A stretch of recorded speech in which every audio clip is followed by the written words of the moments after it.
الاخوان. ها هي خديجه جات اليوم ما شاء الله، غادي تقول لنا الماتش ديال الاكوادور والمغرب ان شاء الله. اليوم راه جايه ناشطه باينه، غتقول لنا داك الشيء ان شاء الله هو داك النيشان.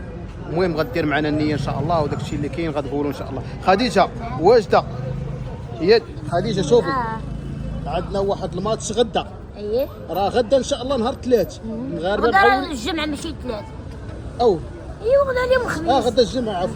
لا حول ولا قوه الا بالله. العالي العظيم. المهم ذكرتينا غدا كاين ماتش ديال المغرب والاكوادور، المغاربه كاملين كيتسناو فيك. تسناو مولاي المنين ربي. ماشي راه الخير شكون اللي ناجح؟ هادو اللي قلتي صحاب المغرب اييه هي اللي ناجحه. ويلي سكتي ضربوا الطم.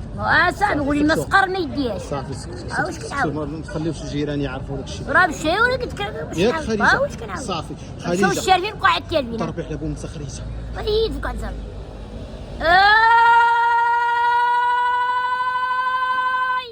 عشا الملك والعليك، الرباع. عشا مولاي رشيد كلشي جديد. السلام عليكم. اسماعيل بن عبد الله، الله اسماعيل أكبر. الشي هشام، اوه مولاي الحسن ولد مولاي محمد. الله اكبر. انا اييه ولد مولاي شنو كيقولوا الله لي؟ يحفظ مالكنا والله اي الله ينصرو الله يطول عمره، الله يقعد آمين. عملنا عمله، الله يشافيه. الله يغلبو، الله يشافيه، الله يقعد بوسادو، الله يغلبو على من عاده. امين. كما نعلمو. المهم الاخوان كما سمعتوا قالت لكم المغرب ولكن غسكتوا.